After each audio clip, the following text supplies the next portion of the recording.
Praise the Lord. కృపాసన పరిచర్యలకు మీకు ఇదే మా ఆహ్వానం. మీ అనుభవాలను నేను మారుస్తానని చెప్పంటాడు.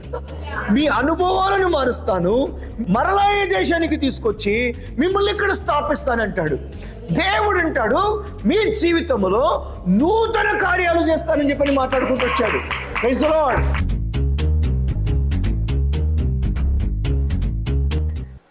మత్తయి సువార్త 9వ అధ్యాయము 16-17 వచనాలు మనం చదువుకుందాం. ఎవడును పాత బట్టకు కొత్త బట్ట మాసిక వేయుడు, వేసిన ఎడల ఆ మాసిక బట్టను వెలితి పరచును, చినుగు మరీ ఎక్కువగును. మరియు పాత తిత్తులలో కొత్త ద్రాక్షరసం పొయ్యరు, పోసిన ఎడల తిత్తు పిగిలి ద్రాక్షరసం కారిపోను, తిత్తులు పాడగును. అయితే కొత్త ద్రాక్షారసము కొత్త తిత్తులలో పోయిదురు, అప్పుడు ఆ రెండును చెడిపోక ఇండునని చెప్పాను. యోహాను శిష్యులు యేసు ప్రభువు వారి దగ్గరికి వచ్చారు. వాళ్ళు యేసు ప్రభుతో మాట్లాడుతున్నారు. ఈ 14వ వచనం ప్రారంభం చూస్తే యోహాను శిష్యులు ఆయన వద్దకు వచ్చి, పరిసయ్యులను మేము తరచుగా ఉపవాసం చేయుచున్నాము గాని నీ శిష్యులు ఉపవాసము చేయరు, దీనికి హేతువేమని ఆయనను అడుగగా, వాళ్ళు అడిగిన ఈ విషయాన్ని బట్టి క్రీస్తు ప్రభువు వారు 15వ వచనం నుండి 17వ వచనం వరకు వాళ్ళకి సమాధానం చెప్పారు. ఎప్పుడైనా ఎవరైనా మనకి ఆ వచనంలో కనబడినప్పుడు వాళ్ళు ఏంటో మనకు తెలియదు. క్రితం నేను లూకాసు వార్త 13వ అధ్యాయంలో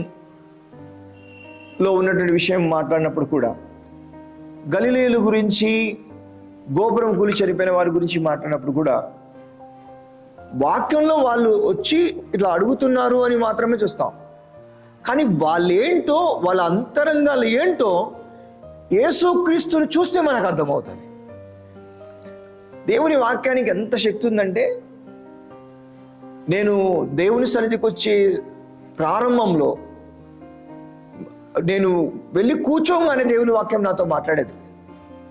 నాకు అనిపించేది, ఇంత నాలో అంతా తెలిసినట్టుగా ఈయన ఎట్లా మాట్లాడుతున్నాడు అని నేను అనుకునేవాడిని. వాస్తవానికి ఆయనకి ఏం తెలియదు, కానీ వాక్యం ఒక అద్దం లాగా మనల్ని ప్రతిబింబిస్తుంది. Praise the Lord. వాక్యపు వెలుగులో వీళ్ళని మనం గమనిస్తే వీళ్ళు ఏమిటి అని మనం తెలుసుకోగలుగుతాం. వీళ్ళు మాట్లాడిన మాటలలో ఆ యొక్క అంతర్యం ఏంటో, లేకపోతే వాళ్ళ వైఖరి ఏంటిదో ఆయన మాటలను బట్టి మనం అర్థం చేసుకోగలుగుతాం. ఎక్కడైనా అంతే. కొన్ని చోట్ల బైబిల్లో ఒక దగ్గర నుంచి ప్రారంభించబడి ఎక్కడో ముగిసిపోతుంది జీవితం, తర్వాత ఏమైందో తెలియదు మనకి. మనం ఎలా అంచనకు రావాలా, ఏమైంది ఇది అని చెప్పని దేవుని వాక్యాన్ని బట్టి మాత్రమే మనం అంచనా, ఆ ముగింపు కూడా చూడగలుగుతాం. హల్లెలూయా. దేవునికి స్తోత్రం కలుగును గాక. ఇప్పుడు యేసుక్రీస్తు వారు వారితో మాట్లాడుతూ అంటాడు ఏమంటే, అయ్యా మీరు పరిసయ్యులు మేము ఉపవాసాలు చేస్తున్నాము అని చెప్తున్నారు.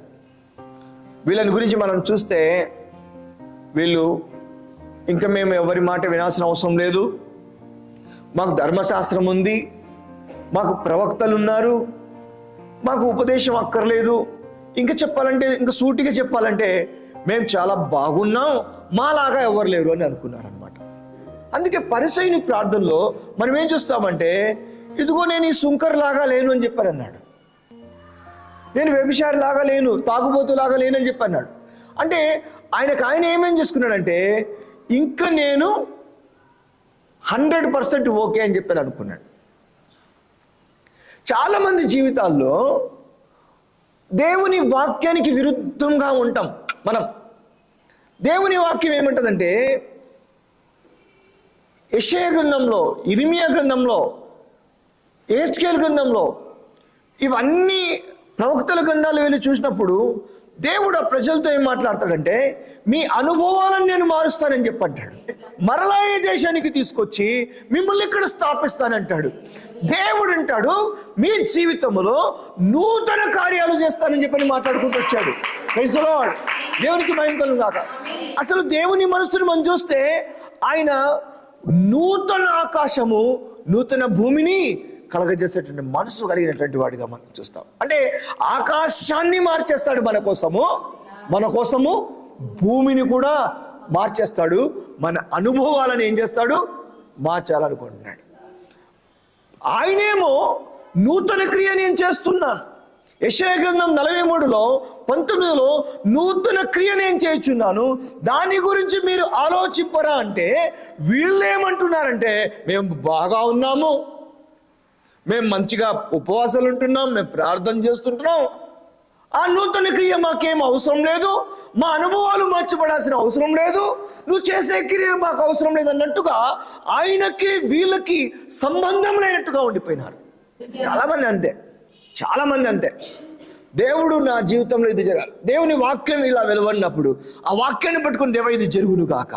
Praise the Lord. దేవుని స్తోత్రం కలుగును గాక. బైబిల్లో కోపించుచునే వాత్సల్యము చూపించే దేవుడు. ఇక కొద్ది రోజుల్లో యేసనగా చనిపోతానన్నప్పుడు ఆయన ఒక పాట రాసినాడు. ఆయన ఏం పాడారు అంటే, నవజీవన మార్గమునా నన్ను నడిపించుమా. ఏమంట?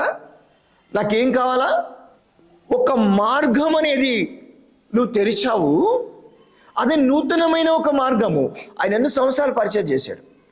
మరి ఆయన సర్దుకోవచ్చు కదా, సరిపెట్టుకోవచ్చు కదా.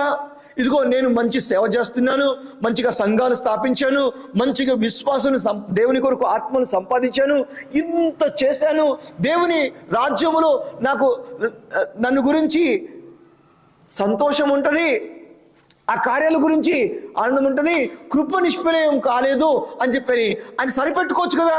కానీ ఆయన ఏమన్నాడంటే నా జీవన విధానం మారాలని చెప్పన్నాడు. అంత ప్రార్థనాపరుడు, అంత సేవకుడు, అంత గొప్ప అపోస్తులుడు యేసన్న గారు ఎన్ని సంఘాలు స్థాపించినారు.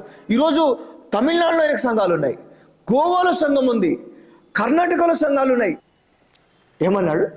నవజీవన మార్గమున నన్ను నడిపించాను. నీవు నడిపించే త్రోవలో కనుక నేను నడిస్తే నా జీవితం మారిపోతుంది, నా జీవనం అనేది నవనూతనంగా మారిపోతుంది. వా అంటే ఇంతవరకు నడిచారు కదా యేసన్న గారు, ఇంతవరకు నడిచారు కదా, లేదు ఇంకెక్కువ కొత్తగా, ఇంకెక్కువగా నూతనమైనటువంటి క్రియలు సాధించాలి. నా బ్రతుకులో నేను అది చూడాలి. ఆశ్రయ దుర్గమా నా యేసయ్యా, నవజీవన మార్గమునా నన్ను నడిపించుమా. ఊహించలేనే నీ కృపలేని క్షణమును, కోపించుచునే వాత్సల్యము నాపై చూపినా. ఈ పాటను మనం గ్రహిస్తే ఒక నూతనమైన తీర్మానం కనబడుతుంది. అంత గొప్ప దైవజనుడు ఇక కొద్ది రోజుల్లో ఆయన జీవితాన్ని ముగించేటువంటి దైవజనుడు కూడా ఒక తీర్మానంతో దేవుని సన్నిధిలో కనబడతాడు. ఏంటంట? నేను నవజీవన మార్గంలో వెళ్ళాలి. నేను నడిచే నడతలు సరిగ్గా ఉంటే నా జీవితం ఎప్పటికప్పుడు ఏమవుతుంది? నా జీవనం నూతనంగా మారిపోతుంది. Praise the Lord. చాలా మంది ఏమనుకుంటారంటే, ఏంది ఇట్లుంది, ఏంది అట్లుంది, నేను సరిగ్గా ప్రార్థన చేయలేకపోతున్నాను, నేను సరిగ్గా ఉండలేకపోతున్నాను, నేనైతే ఇలాగే ఉండాలనుకుంటాను కానీ నేను అలాగ ఉండలేకపోతున్నాను అని చెప్పి అంటుంటాను.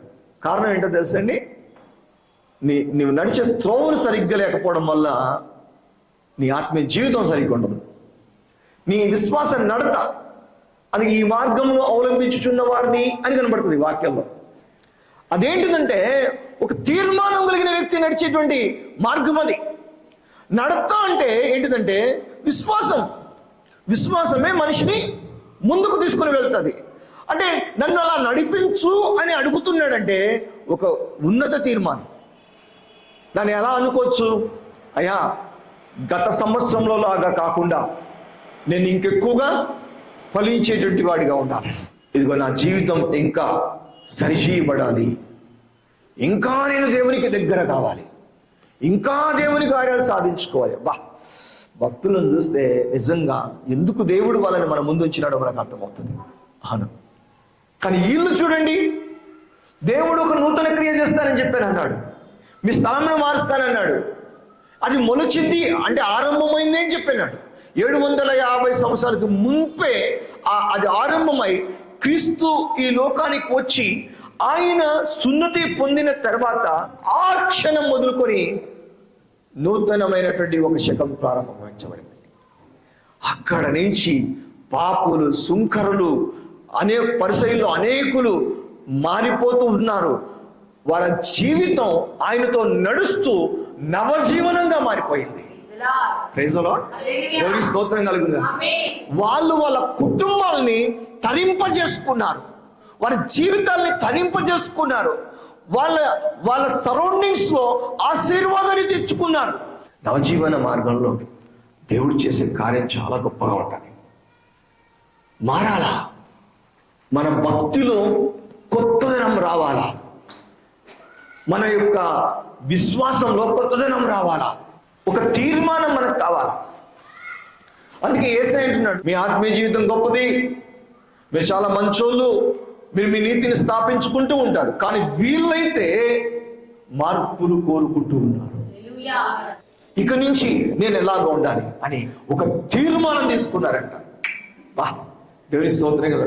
నూతన శకాన్ని తీసుకొచ్చిన ఆయన ఎదుట నూతన జీవనాన్ని కోరుకున్నటువంటి వాళ్ళు ఎలా ఉందో చూడండి. దేవుడు తన కార్యాలతో వస్తే ఆ కార్యాల కోసం ముందుకెళ్ళేటట్టు వాళ్ళ కనబడలేదా? ఈ సంవత్సరం నీ తీర్మానం ఏంటి? ఈ సంవత్సరం నీ యొక్క ఆశ ఏంటి? ఎప్పటిలాగానే ఎవరిని కదిలించలేని విశ్వాసం కలిగి ఉండాలనుకుంటున్నావా? ఎప్పటిలాగానే నాకు నేను బాగున్నాను అన్నట్టు లాగా ఉన్నావా? ఎప్పటిలాగానే మనుషుల్ని బాధ పెట్టేటువంటి వ్యక్తిగా ఉంటున్నావా? ఇక ఎప్పటిలాగానే నీ జీవితం అనేకులకు ఇబ్బందికరంగా ఉండాలని అనుకుంటున్నావా? లేకపోతే ఒక నవ జీవన మార్గమున కొరకైన తీర్మానం నీకేమో. నేను రాత్రంతా శ్రమ పడ్డా అంటాడు, అయినా నవ జీవన మార్గములో వల వేస్తానంటాడు. నువ్వు చెప్పిన మాట చొప్పున నేను మళ్ళీ వలేస్తాడు. ఎప్పుడు వేస్తావు? పగలేస్తాడంట.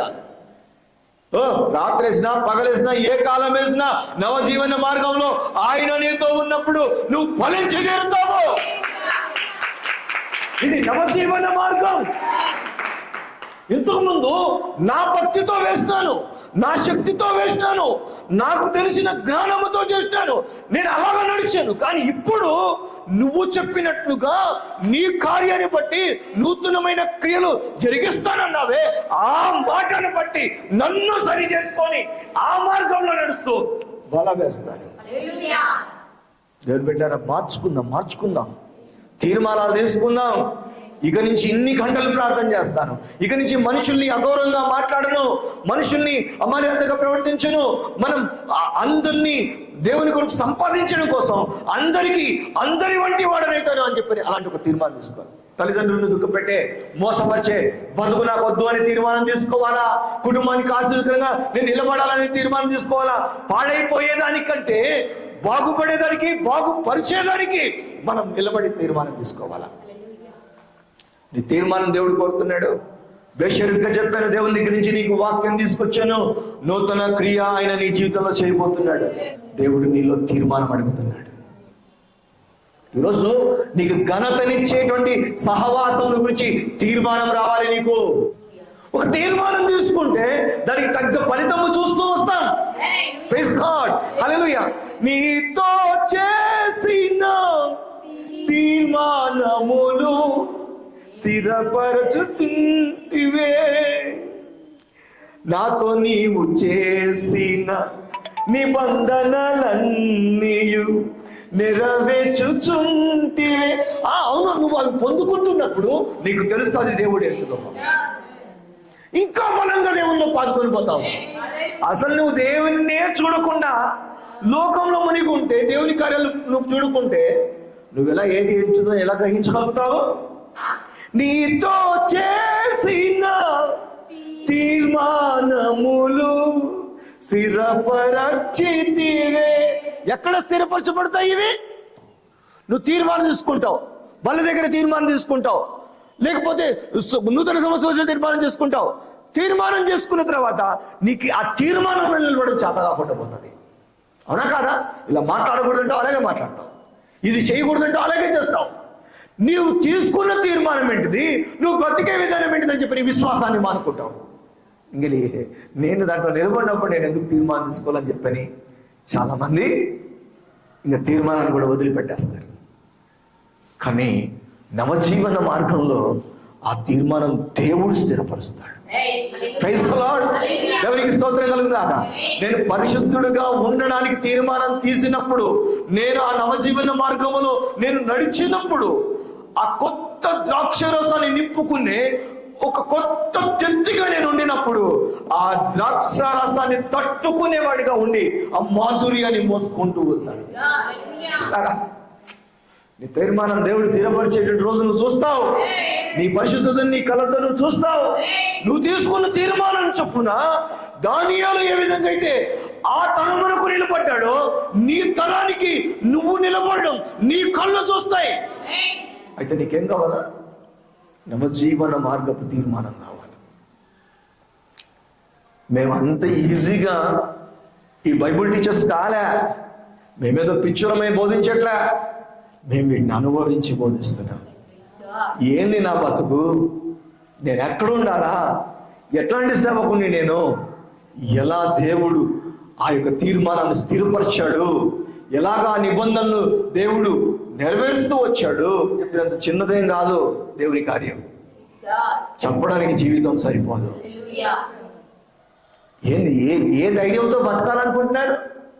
విశ్వాసం చూసుకుంటూ సేవకులు బతుకుతారా? సేవకుని చూసుకుంటూ విశ్వాసులు బతికేస్తారా?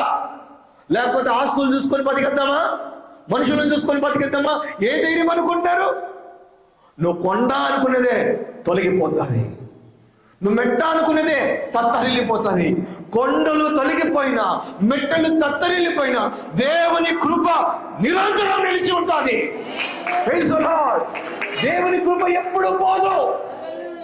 పర్వతములు తొలగిపోతాయి, మెట్టలు తత్తరిల్లిపోతాయి, కానీ దేవుడు ఆయన కృప నీకు చూపడం మానడు.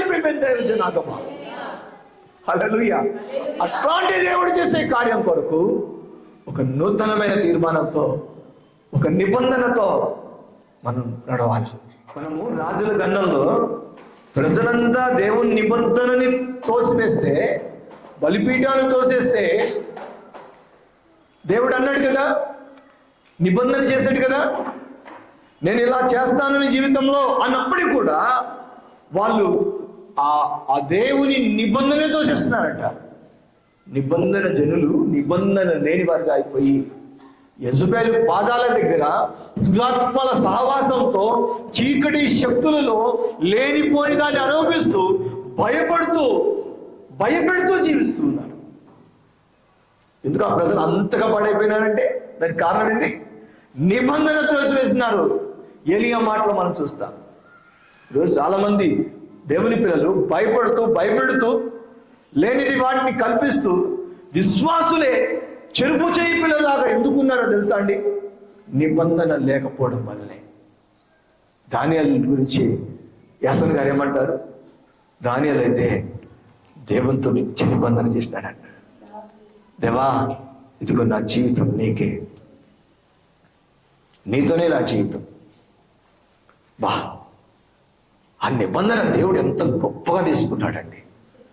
ఆ తీర్మానాన్ని దేవుడు ఎంత గొప్పగా తీసుకున్నాడు. ఎన్ని పరిణామాలు జరిగినప్పటికీ కూడా, పరాయి రాజు వచ్చి పట్టుకొని వెళ్ళిపోయినా, దాసుడుగా చేసుకున్న ఇష్టానుసారమైన పరిపాలన ఎదుట కొనసాగుతూ, ఇదిగో వీడిని చంపమంటే చచ్చిపోతాడు, ఇదిగో వీడు బతకాలంటే బతుకుతాడు, వీడి పేరు మారాలంటే వాడి పేరు మారిపోతుంది. ఇట్లాంటి ఒక విచక్షణారహితమైనటువంటి ఒక రాజరికము ఉన్నప్పటికీ కూడా దానియేలు నిబంధన మీరలేదు, తీసుకున్న తీర్మానాన్ని దాటలేదు. నవజీవన మార్గంలో ఎలా నిలబడ్డాడంటే చివరికి సింహం నోరు మూసుకుంది. Praise the Lord. సింహం నోరు మూసుకుంది. ఏ సింహాల పోనులో ఇక లేకుండా చేయాలనుకున్నారో అదే సింహం పోనులో నుండి సింహాసనమంతగా ఎక్కి వెళ్ళినాడు. కారణం ఏంటంటే నిబంధన, నవజీవన మార్గములో చేసిన తీర్మానం. బతుకు మార్చుకుంటాను, ఏవి తినాలో వాటిని తింటాను, ఏవి చూడాలో వాటిని చూస్తాను, ఏవి మాట్లాడాలో అవే మాట్లాడతాను, ఏ మాటలు చేరవేయాలో అవే మాటలు చేరవేస్తాను. నా బ్రతుకు విధానం ఇది అని నిబంధన చేసి, ఇదిగో తీర్మానం చేసి ఆ నవజీవన మార్గంలో నడుస్తే సింహాల బోను ఫెయిల్ అయిపోయి, సింహాలు ఫెయిల్ అయిపోయి సింహాసనానికి వెళ్ళాడు. తీర్మానం ఎంత గొప్ప ఆధిక్యతలోకి తీసుకెళ్తారు తెలుసా మీకు? ఇది ఎదురొచ్చిన కాలం, ఇది కృప నిన్ను ఎదుర్కొన్న కాలం. ఇది మామూలు కాలం కాదు. ఇది తోటమాలి బతిమాలు కొని తెచ్చిన సంవత్సరం. ఈ సంవత్సరం దానియేలు ఎలా ఉండాలో అలా ఉన్నాడు. ఈ కృపలో దానియేలు ఎలా ఉండాలో అలా. అందుకే దేవుడు దానియేలు నీవు బహుప్రియుడవి అని చెప్పారంటాడు. నిబంధన ఎట్లాంటి వాకు తెచ్చిందండి. ప్రార్థన చేసి చేయకముందే జవాబు ఎదురు చూస్తా ఉంది. నిబంధన ఎట్లాంటి కార్యం చేసిందండి? ఈయన ప్రార్థన చేసి చేయకముందే జవాబు ఎదురుస్తుంది. కారణం ఏంటంటే ఆ బ్రతుకు విధానం అట్లాంటి. ఏ విశ్వాసిని చెప్పుకుంటున్నాడో ఆ విశ్వాసమునకు అలా కట్టుబడినటువంటి నడత నడిచినాడు. ఏ దేవుడైతే వాళ్ళున్న బందీ గృహములను నుండి వాళ్ళని వెలికి తీస్తాడని చెప్పన్నాడు, ఆ దేవుని ఎదుట ఆ విడుదల కోసం ఒక యోధుడులాగా నిలబడి తన ప్రజలకు ఆత్మ సంబంధమైన గొప్ప ఆశీర్వాదాలు తీసుకొచ్చిన దేవ సాధనమే దానియేలు. నువ్వు తీర్మానం తీసుకుంటే, నువ్వు నిబంధన చేస్తే నీ అనుభవాలను మార్చడానికి దేవుడు సంసిద్ధుడిగా ఉన్నాడు, సమర్థవంతుడిగా ఉన్నాడు. నీ బతుకులో నీవు తీర్మానం లేక నా జీవితం మారాలా, ఇలా ఉండాలి అని చెప్పినటువంటి ఒక ఆశ లేకుండా, పాత జీవితం పట్ల నీకు వేదన లేకుండా, ఒక మధ్యలో కొత్త సంవత్సరం వచ్చిందిలే, కొత్త బట్టలు కట్టుకున్నానులే, ఇది ఇంకా హ్యాపీ న్యూ ఇయర్లే అని చెప్పంటే మోసపోతావు. ఎప్పుడో ముగించిపోవాల్సిన, గతించిపోవాల్సినటువంటి లోక సంబంధమైన జీవితాలని తిరిగి ఆయన పునర్నిర్మించాడంటే దానికి కారణం ఏంటో తెలుసా అండి? ఆయన చేసిన నూతన క్రియ. ఈరోజు దేవుని వాక్కు పట్టుకొని మాట్లాడుతున్నాను. ఈ నూతన సంవత్సరం మీ తీర్మానం ఏంటిది? దేవునితో నువ్వు చేసిన ఈ నూతన కార్యాల ఎదుట, ఈ సమస్తమును మార్చేవాని ఎదుట, ఆకాశమును భూమిని నూతనంగా చేసేవాని ఎదుట నీ తీర్మానం ఏమిటి? ఈరోజు నీ తీర్మానం ఏమిటి? ఆయన చెప్తాడు, అయ్యా మీరు మీ జీవితాలతో సరిపెట్టుకుంటూ నశింపుకు వెళ్తున్నటువంటి వాళ్ళు, కానీ ఇదిగో నాతో ఉన్నార వీళ్ళు వాళ్ళ జీవితాలని మార్చుకొని నవజీవనంలో కార్యాలకు వెళ్తున్నటువంటి వాళ్ళు. ఒకప్పుడు ఇంటిని పోషించుకోవడానికి వీళ్ళకి లేదు, చేపలు పట్టడానికి వీళ్ళకి లేదు, కానీ ఇప్పుడు వాళ్ళు ఏం చేయబోతున్నారు తెలుసా? భూమిని తలకిందులు చేయబోతున్నారు. హల్లెలూయా! మనుషులను పట్టే జాలలుగా మారుతున్నారు. పాత నిబంధనలో ఉన్న వాగ్దానం అన్నిటికీ కూడా హక్కుదారులు ఎవరో తెలుసా? నేను చెప్పిన మాటలన్నిటికీ హక్కుదారులు ఎవరో తెలుసా? ఇదిగో తీర్మానం తీసుకొని నిబంధనకు లోనైనారే, ఈ నవజీవన మార్గంలో నడుస్తూ తమను తాము ఎప్పటికప్పుడు నూతనపరచుకోవాలని కృప కింద సఫలం అవుతున్నారే, వీళ్ళే ఆ వాగ్దానాలన్నిటికీ కూడా వారసులు. ఎన్ని పేపర్ ముక్కలు పట్టుకున్నా, ఎన్ని బైబిల్లో వాక్యాలున్నా, నీ జీవిత విధానము మారకపోతే, నీ భక్తి సరిపెట్టుకుంటే అవి పేపర్ ముక్కల్లాగానే ఉండి నిన్ను శోధిస్తాయి. అయితే నీకు తీర్మానం ఉండి నీ జీవితం నవజీవనంగా మారితే, నీకు ఒక నిబంధన ఉంటే అవి నీకు ఎదురొస్తాయి. రెవల్యూషన్ మినిస్ట్రీస్ రాజ్ ఛానల్ని సబ్స్క్రైబ్ చేయండి. పరిచర్యలో పాలిభాగస్తులు కండి. మీకు ఉపయోగకరమైన ఈ వీడియోస్ని లైక్ చేయండి, షేర్ చేయండి.